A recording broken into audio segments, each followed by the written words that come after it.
Les policiers et les pompiers maliens auront bientôt un statut de militaire. C'est en tout cas la volonté du gouvernement du Mali. Dans un communiqué daté de mercredi, l'exécutif annonce qu'au regard de la situation sécuritaire et des défis multiples auxquels les forces de défense font face, un projet de loi a été adopté consacrant la militarisation de la police nationale et de la protection civile.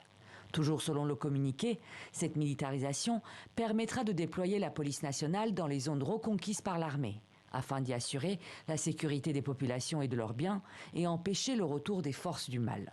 Quand nos soldats parviennent à chasser les terroristes de beaucoup de localités, il nous faut avoir des troupes de sécurité qui puissent rester, qui puissent être bien armées comme il faut pour rester et sécuriser la population.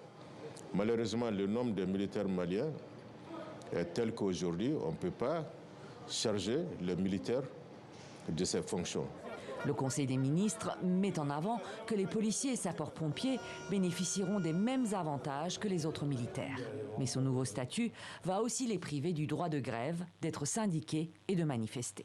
La police malienne reconnaît ou connaît en son sein ne serait-ce que 14 syndicats actifs. L'État, à travers l'élite militaire au pouvoir, chercherait à couper court à toutes ces revendications aujourd'hui qui sont portées par la police nationale. Abandonnée par les autorités en 1993, la militarisation de la police était l'une des recommandations phares des Assises nationales de refondation, organisées en décembre 2021. Des mesures exécutoires selon le gouvernement.